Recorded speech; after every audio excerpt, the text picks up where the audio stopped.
What is up? I'm your host, DJ Robinhood, and I'm here with Dylan Nunn, one of the co-founders of Metta Creative.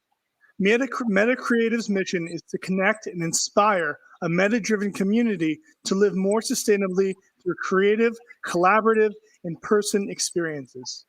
Metta Creative is a group of friends who want to build a conscious network of mindful people through purposefully genuine and interactive events by redefining the means to party and have fun together, creating fulfilling experiences that allow us to grow and add value to our lives. Metta Creative provides direction for people to find purpose and fulfillment through intentional creative outlets by creating unique and interactive experiences in comfortable aesthetic environments. Now, Dylan has a number of milestones that I think I should share for a small business owner. He's generated over $100,000 in gross revenue from Metta Creative without any outside investment. He's doubled attendance at his retreat, Beauty in the Backyard, from 2008 to 2019. He's secured 30 plus sponsorships for Beauty in the Backyard 2019 and continued to develop our NFT cryptocurrency, which we'll be talking about shortly. On top of that, he's an integral part of an online MTTA token wallet with experiences. He's developed a business partnership with Phoenix Art Yard in Baltimore, MD. He's continued residency at the Eden House in Washington, D.C., and produced season 1 of Meta Makers podcast, which consists of 29 episodes. So, Dylan, you're the man, basically. I'm blushing. Thank you so much, Rob. Yeah. Beauty and the Beast. I haven't heard that one before. That was good. It rolls off the tongue. Yeah. So what is Metta Creative to you? Yeah, thanks for that question. Thanks for having me on. Honored to be here. Metta Creative really started out of the desire to bring more fulfillment to unfulfilling nightlife experiences that I and a number of friends were feeling in college. It was just this binge drinking and binge studying culture that left me wanting more, left me wanting to create something and be entrepreneurial after school. So upon leaving school, I knew that I wanted to bring more purpose to events and nightlife by connecting with environmental nonprofits and fundraising for environmental nonprofits through creative arts experiences, basically creative placemaking, creating a third place, not work or home, but a place for people to connect and find ways to make sustainability fun and interesting to learn about. And lately, we've been really shifting our mindset away from sustainability more so and towards regeneration, and knowing that sustainable is just keeping one thing healthy and alive, whereas regeneration is really replanting and regenerating the earth, which has infinite abundance. So it really came down to the two problems of solving loneliness and the earth being under stress. And through lots of testing and research, we found that creating digital as well as in-personal experiences that give people epiphanies and kind of this understanding that there's more to life, there's more to getting really drunk with your friends and feeling sick the next morning, So, started in college, and it's really evolved to be much more. And we've been leaning into tech a little bit and using tech to not be the focus of our experiences, but help communicate the story, and doing that through decentralized platforms and technology, and really interested in how cryptocurrency and blockchain tech will impact decision-making, like governance within our organization, and how we, choose people to come play at our events and what dates these events might be, even what venues they might be at, and giving token holders of the Metta token the ability to have some say in what organizations we support and what organizations we share our trust and attention to. So super excited to learn about that all the time. And currently, right now, we're in a fellowship called the Kernel Fellowship, which is out of Gitcoin Grants, which is an Ethereum organization.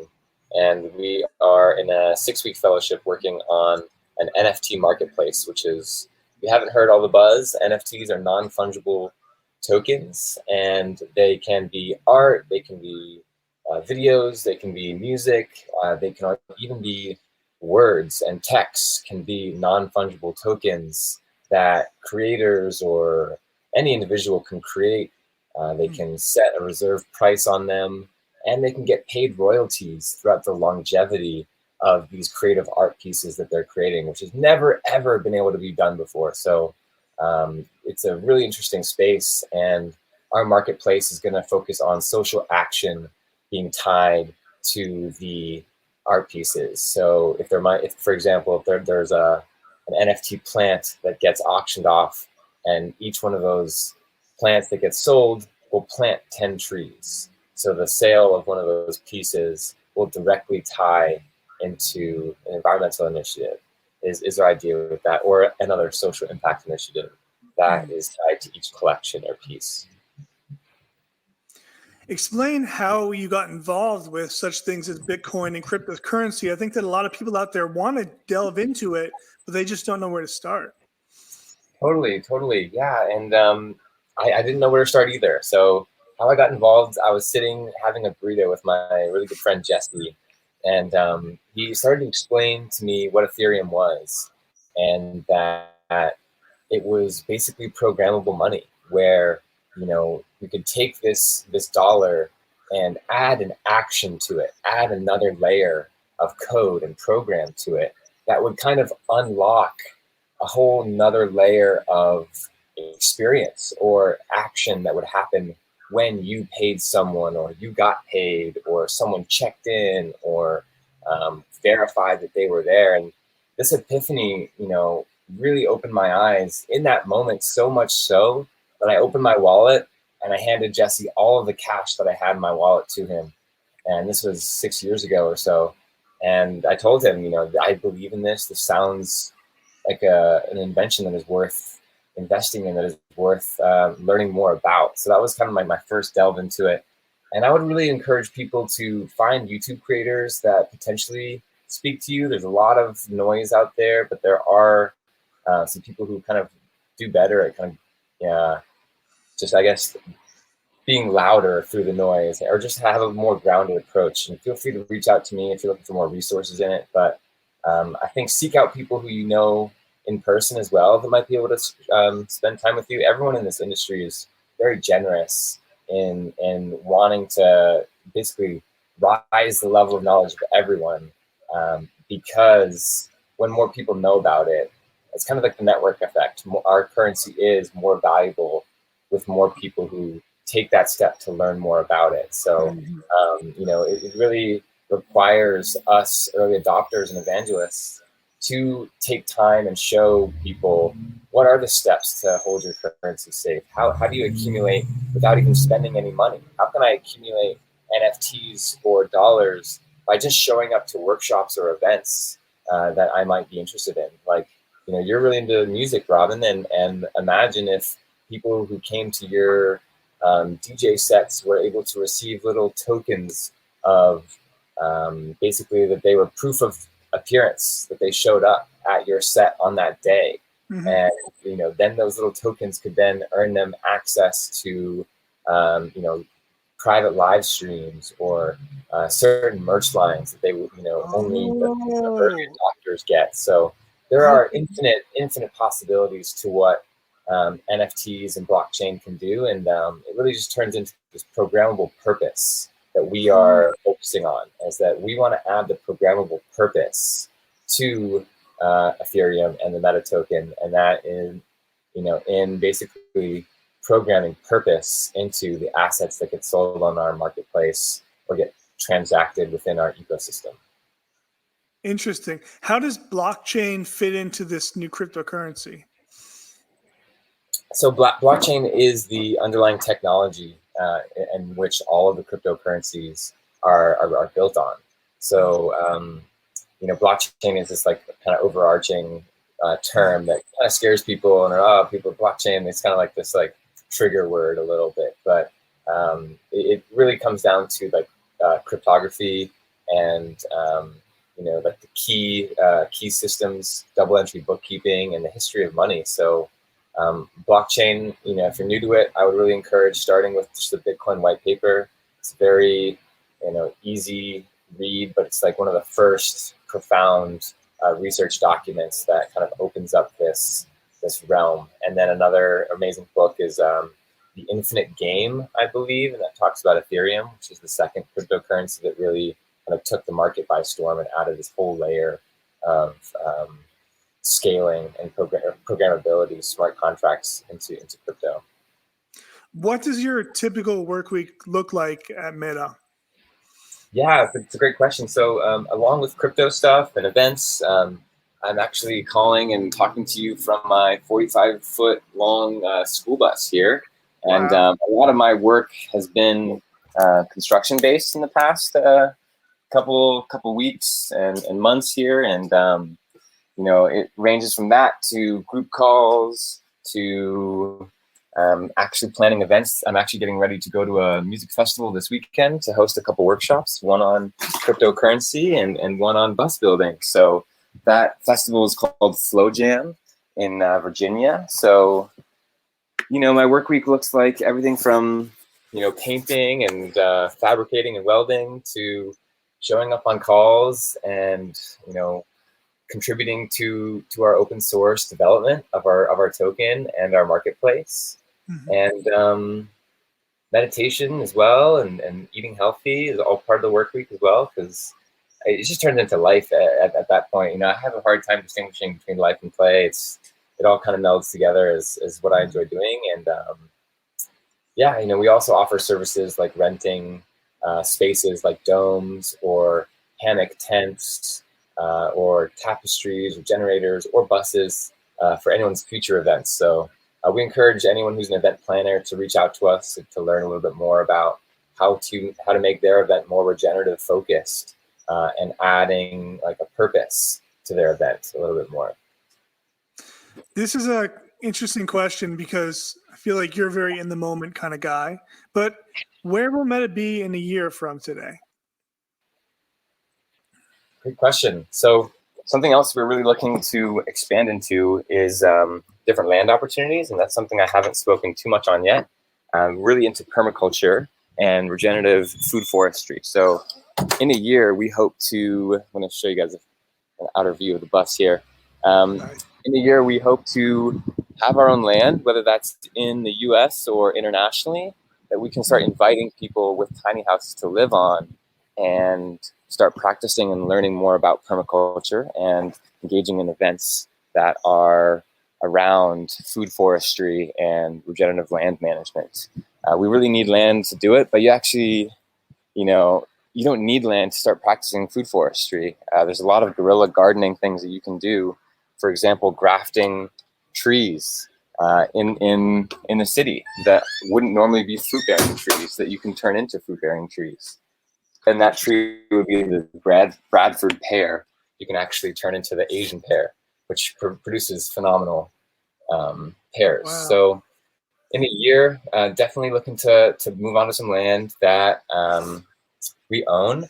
Currently, I am a part of a 160-acre land project out in Middletown that is replanting the riparian buffer zones of this old dairy farm. So there's over 120 different springs on this farm, and we are planting chestnuts and hazelnuts and pecans all along the riverbeds of the streams in order to clean the streams and provide better drinking water for everyone downstream, as well as starting to reintroduce the brook trout, which is an endangered trout species in Maryland, because they need cold water to grow. And how do they get cold water? A lot of trees.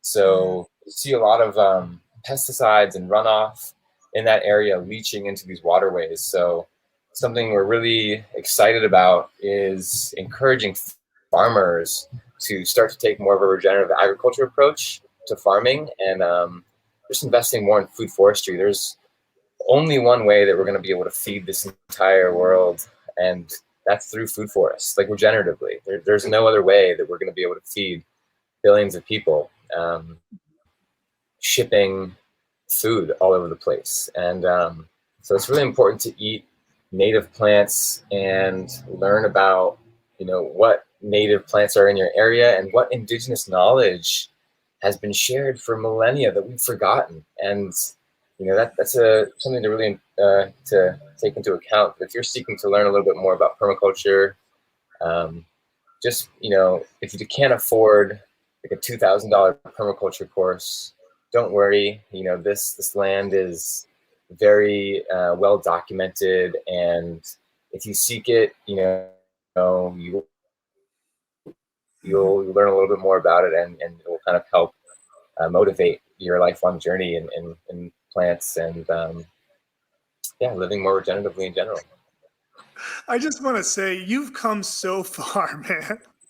Since the first time I met you, man, you guys are killing it over there in Meta. I can't believe it. It's so cool to hear about. It's through people like you and connections like you, Robin, and we would never have felt confident booking hundreds of bands in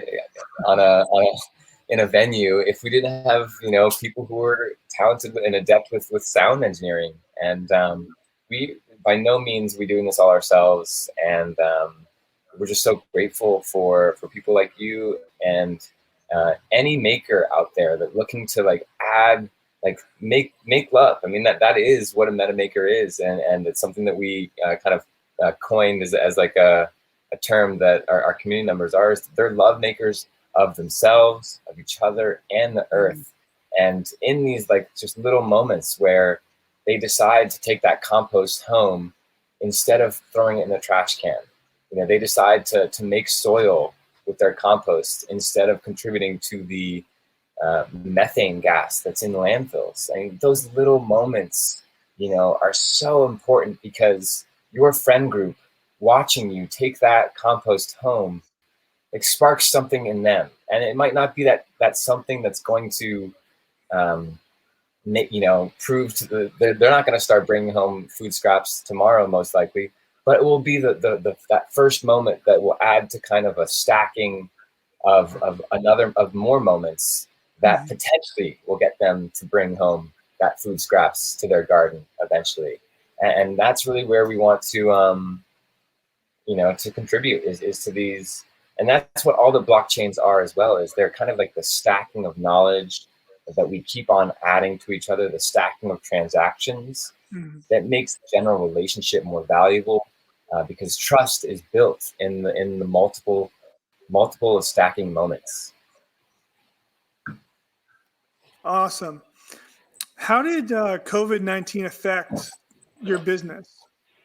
Oh, I mean, incredibly. So we had an events company. So with no events, we were forced to move events online, which was hard for us as we didn't have as much of a handle on that, and we just didn't get that same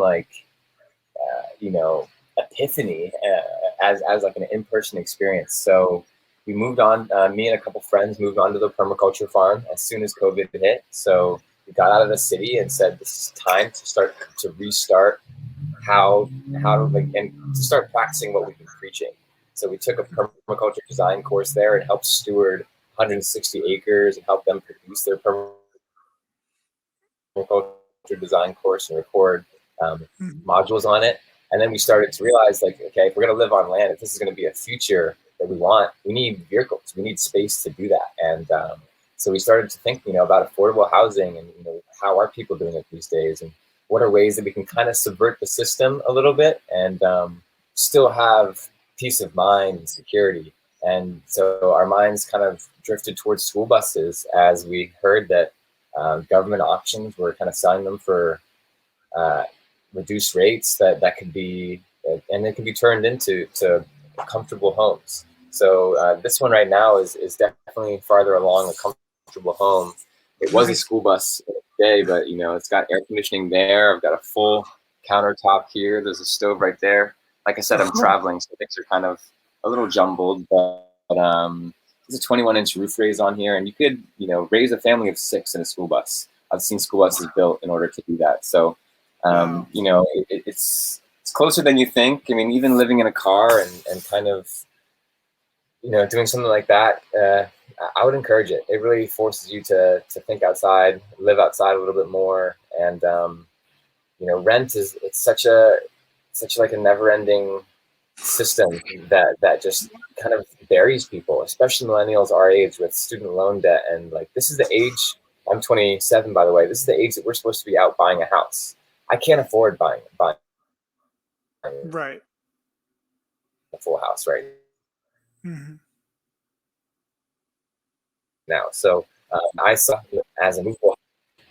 Yeah. So COVID was a jump start into really what mattered for us, which was self-sufficiency, resiliency, really upping our permaculture and earth skills knowledge, and taking crypto more seriously as well, as we saw a huge rise in crypto as people started to realize that the system, you know, that the traditional, you know, stock system and monetary, you know, system that we've been acting in was kind of broken. You know, it closed on weekends where we wanted to, you know, keep trading and keep understanding assets and so yeah, it's really jump started a lot. And I mean, I don't regret anything that we've done during the pandemic, and at points, and I'm really grateful for the pandemic. And you know, even though it's been quite hard and there's been a lot of hardships, I think it's allowed a lot of people to see what's important and what's clearly where they want to spend their time.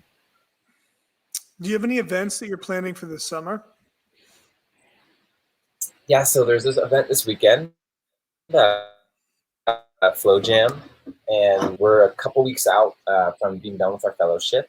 And this summer, we're looking to make appearances at a couple more events and host one kind of like blowout bash at the end of summer that we haven't announced yet. So keep an eye on our socials for that.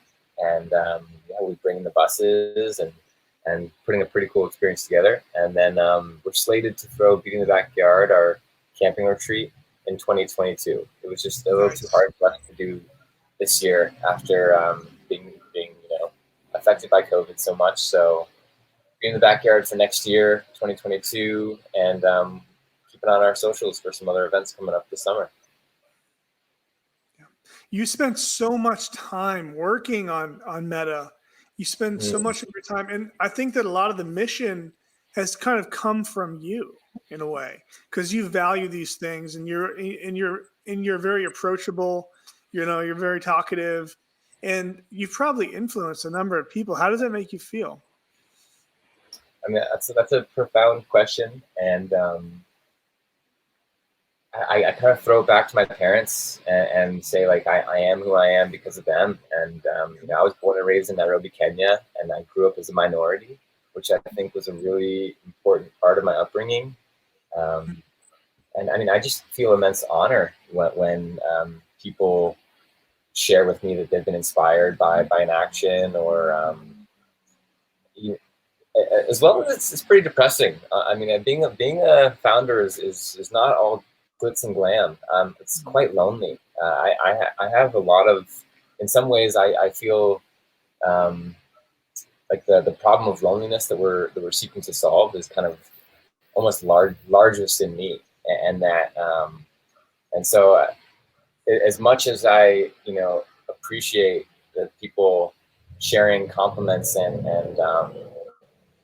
you know, just appreciation for me, a lot of the times it makes me work harder because maybe I'm not appreciative of myself quite yet, and which is, you know, it's a hard self-sabotaging kind of mentality. It just, I know I've got a long way to go, and I haven't built what I want to build yet. I'm still, you know, I still got a lot of big goals. So I appreciate those words, Robin, and yeah, I gotta be humble about it. I don't I feel like I'm just a piece of a huge puzzle that is life, and I appreciate that people piece together and can yeah, that I might be able to to help find some other pieces that fit the puzzle. Maybe that's just my role. It's just kind of like an extra set of eyes. Okay. So this, I'm sure people have asked you this before, but what does Metta stand for? So Metta is a Pali and Sanskrit word for love, kindness, and benevolence. So whenever you see MTTA, you can just think of it as love, and it's just one of those things that's constant, no matter what. I mean, even in the hardest times, love is still there, and love has two sides. Love definitely has two sides. So just remember that those ups will have downs, and no matter what, the earth loves you. No matter what, there are people out there that love you, and no matter what, you have to have that self-love. Got you. Nice. Well, that was my last question. Sweet. It's been a good interview. Can you plug your socials for me? Absolutely. You can find me on socials at travelwith_Dylan, DYLAN, and you'll see some of the school bus adventures on there, as well as some of the build out kind of stuff I'm doing. You can find Metta at Metta Makers, METTAMAKERS. And you can find any updates on Beauty in the Backyard at thebackyard.world on Instagram, as well as our website is www.thebackyard.world. And those are the socials you can find me at. I think Travel with Dill on Twitter as well. We're pretty active in Discord and Telegram as well. So if you have a Discord or Telegram and want to connect with us, we have some pretty cool group chats where we share a lot of insight and knowledge. Discord's been a lot of fun lately, as they have voice chats as well as video chats, and we can kind of segment all the channels and different interests that our collective community has. So shoot me a message on Telegram at EtherDylan, ETHERDYLAN. Sounds good. Peace and love, and Metta, of course. Thank you so much, Robin, for having me, and looking forward to rewatching the replay. Nice.